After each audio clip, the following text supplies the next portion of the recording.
ሰላም አለይኩም ወራህመቱላሂ ወበረካቱ። ውድና የተከበራችሁ ውድ ቤተሰቦቼ እንዴት ናችሁ? ሰላም ናችሁ ወይ? እኔ ሰላም ነኝ አልሐምዱሊላህ። እናንተንም በያላችሁበት ፈጣሪ ይጠብቃችሁ።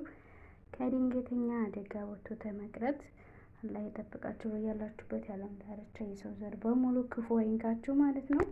እንግዲህ በዚህ በምስሉ ላይ እንደምትመለከቱት መሲ ራሷን ስታ በቴዲ ሞት ምክንያት ያው ከዛም በፊት ሁለት ወንድሞቿን በተደጋጋሚ አታለች ሁላችሁም እንደምታውቁትና ሀዘኑ ከውስጡ አልወጣምና አሁን ደግሞ ይሄ ሲደገም መቋቋም አልቻለችምና ራሷን ስታ ወርቃ በሆስፒታል ውስጥ ትገኛለች ማለት ነው። በጣም ከባድ ነው። እንኳን ለሷ በቅርበት ለምታውቀውና እንዲሁ ለእኛም በሶሻል ሚዲያ እንደማንኛውም ሰው ለምናውቀው በጣም ነው ያሳዘነን። የማይታወቁትስ ሆድ ይፍጀው ቤት ይፍጀው ማለት ነው። ስንቱ አሉ እንዲሁ የቀሩ ማለት ነው። በሶሻል ሚዲያ ስለሚታወቅ ነው ይሄ እንደዚህ አሁን ሁሉም ሰው እንትን እያለ ያለው እና ብዙ ደግሞ ያልታወቁ ብዙ በየቦታው እየወደቁ የቀሩ ብዙ ወገኖቻችን አሉና እንግዲህ መሲ የቴዲ ሞት አምኖ መቀበል በጣም ከብዷታል እና ራሷን ስታ ወድቃለች። እንግዲህ ለመላው ለቤተሰቦቹ፣ ለመላው ወዳጆቹ፣ ለጓደኞቹ፣ ለባለቤቱ መጽናናትን እንመኛለን። እንግዲህ መሲ በፌስቡክ ፔጇ ላይ አንድ የጻፈችው ጽሑፍ አለ። እሱን አነብላችኋለሁኝ። በጣም የሚያስለቅስ ነው። በጣም ይነካል፣ ልብ ይነካል ማለት ነው። እንደኔ በሀዘን ልባችሁን የተሰበራችሁ ኑ እናልቅስ ትላለች። ቴዲዬ አንተን እኮ ከሌሎቹ ለይቼ አላይክም፣ የማላይክ ሰው ነህ። እንዴት ግን ሰዎች ለአንተ ክፉ ሆኑ? ወንድም ነው ለአንተ በጭራሽ አይገባህም። የእናት ልጅ መወለድ ቋንቋ ነው። ብዙ ትምህርትና ትዕግስት ምክር አስተምረኸኛል እኮ። ከዚህ በኋላ አይዞሽ የሚለኝ ማን ነው? ወንድሜን ቀድሞ ሄዴ። እኔ ምልህ ወንድሜን አገኘኸው እንዴ? ተያያችሁ? ተነስቶ ተቀበለህ? ሳይህ ደስ አለው ወይንስ ከፋው? ዘመድ አገኘው አለህ? ዘመድ ናፍቆታል ወይስ እንዴት ሆኗል? አይድሌ ዝም አትበል ንገረኝ። ሁለት ሳቄታ ዝምታ አያምርባችሁም። ውስጤን የሚያንሰፈስፈው የሚያወራኝ ይህ ነው። ማረፋችሁን በፍጹም አልቀበልም። ምን ታምር ቢፈጠር። ዜድን ለማን አደራ ሰጥተሃት ነው ግን? እንደ ሁልጊዜው አደራ አላልከኝም። ሳታወራኝ ጊዜ አተህ ነው። ዜድን ለማን አደራ ሰጥተሃት?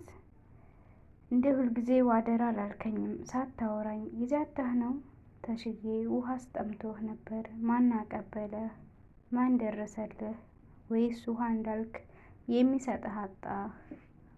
ወይኔ እኔን አፈሪ ብላኝ እህታችሁን በሰላም እረፉልኝ ትላለች ማለት ነው። በጣም ከባድ ነው ሀቂቃ ስሜቱ ማለት ነው። እንኳን ለቅርብ ሰው ምን እንደምል አላውቅም። በጣም ሁላችንም አዝነናል። ሁላችንም ልብ ሰብሯል ሀቂቃ ማለት ነው። እና መሲ ደግሞ በጣም ውስጧ በጣም ሀዘንም ስላለ መቋቋም አልቻለችም ማለት ነው ሀቂቃ። ወንድሜ መልሰው፣ ወንድም ቴዲ መጥቷል ተቀበለው። ታውቅበት የለ እንግዳ መቀበል። በል አረፍ በል በለው። ለእኛስ አታስቡልንም እንዴ? ብቻችንን አትተውን እንጂ እዘኑልን። ጠበቃ ወንድም አታሳጡን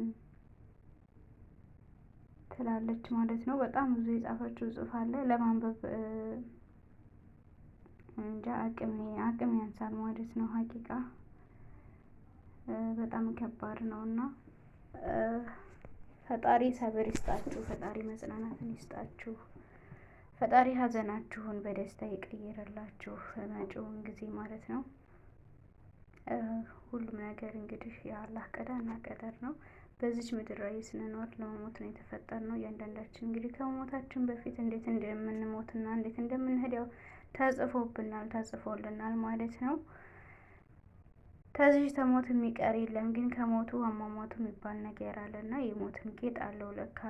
የሰው ልጅ በቃ ታሞ መሞት፣ ቤተሰብ አስታሞት ምንህን ነው አላህ ያሽረህ ተብሎ መሞት እንደሆነ ቀርቷል ማለት ነው።